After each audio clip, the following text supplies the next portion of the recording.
O Senhor esteja conosco. Claro, Ele está sempre no meio de nós. Proclamação do Santo Evangelho de Nosso Senhor Jesus Cristo, segundo Mateus. Glória a vós, Senhor. Naquele tempo, Jesus chamou os 12 discípulos e deu-lhes o poder para expulsarem os espíritos maus e para curarem todo tipo de doença e enfermidade. Estes são os nomes dos 12 apóstolos. Primeiro, Simão, chamado Pedro, e André, seu irmão. Tiago, filho de Zebedeu, e seu irmão João. Felipe e Bartolomeu. Tomé e Mateus, o cobrador de impostos. Tiago, filho de Alfeu, e Tadeu. Simão, o zelota, e Judas Iscariotes, que foi o traidor de Jesus. Jesus enviou esses 12 com as seguintes recomendações: não deveis ir aonde moram os pagãos, nem entrar nas cidades dos samaritanos. Ide ante as ovelhas perdidas da casa de Israel. Em vosso caminho anunciai: o reino dos céus está próximo. Palavra da salvação. Glória a vós, Senhor. Meus estimados irmãos na fé, louvado seja nosso Senhor Jesus Cristo, para sempre seja louvado. Meu irmão e minha irmã, quão grande alegria podemos partilharmos juntos nesta manhã de quarta-feira a reflexão da santa palavra de Deus, do Santo Evangelho, que tanto nos leva a caminhar na estrada de Jesus. Meus irmãos e minhas irmãs, nós estamos meditando o Evangelho de Mateus, ainda nas meditações do Evangelho de Mateus, hoje capítulo 10, versículo de 1 a 7. Jesus, neste mundo, evangeliza.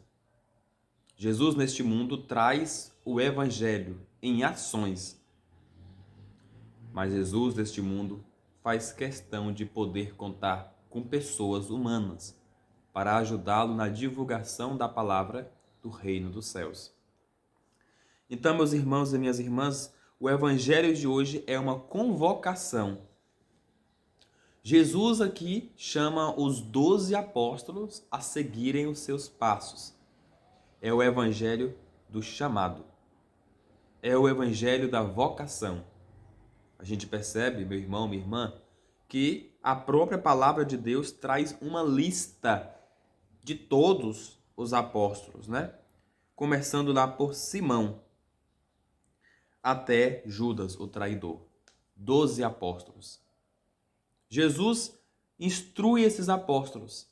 Jesus confia a eles uma missão muito importante, de evangelizar, de anunciar, mesmo sendo homens pecadores. Então, esse chamado de Jesus nos leva a considerar a igreja, por exemplo. Então, muitas pessoas dizem que não vão à igreja, não estão em comunhão com a igreja, porque lá na igreja só existem pessoas pecadoras. Mas nisso acabam se esquecendo que a igreja ela é composta de pecadores. Por exemplo, a igreja nascente, como essa de hoje, quando Jesus chama os discípulos foram pecadores, mas assumiram sempre uma vida nova com Cristo. A igreja não é lugar dos perfeitinhos, não.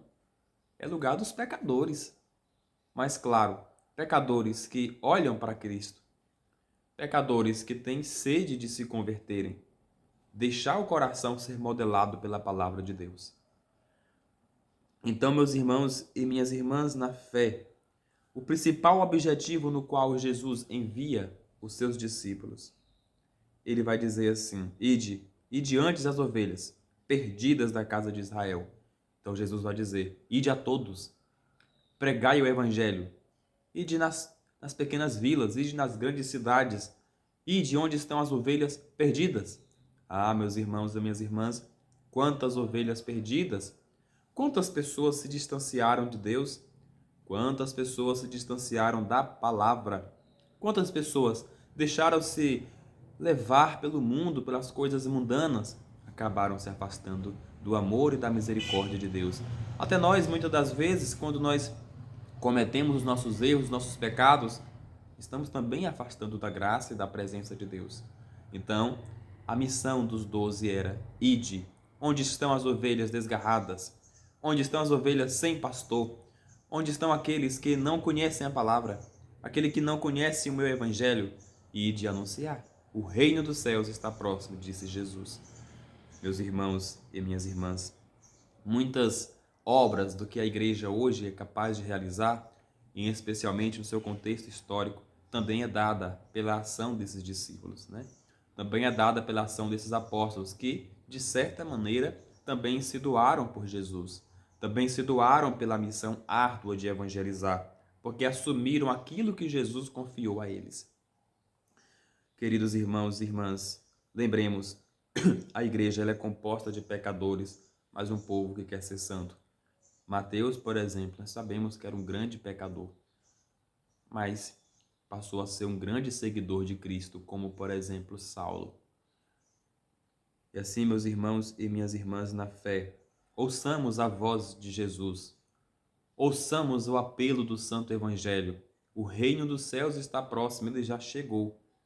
O reino dos céus, ele já se faz presente no meio de nós, a partir do momento que queremos ter uma vida com Cristo. Já estamos trilhando o caminho do paraíso, já estamos trilhando o caminho do reino dos céus. É importante que, para isso, também ouçamos a palavra de Deus, onde Jesus confia a esses apóstolos para expulsar os espíritos maus e curarem todo tipo de doença. Aí está a presença do reino. Louvado seja nosso Senhor Jesus Cristo, para sempre seja louvado. Meu irmão, minha irmã, Deus abençoe o seu dia, muita paz, muita luz, muito brilho. Eu vou ficando por aqui, mas amanhã cedinho temos um encontro diário com Deus. Curta esse vídeo, deposita o seu comentário do evangelho de hoje e vamos juntos evangelizar. Compartilhe. Até amanhã, se o Pai do céu nos permitir. Amém.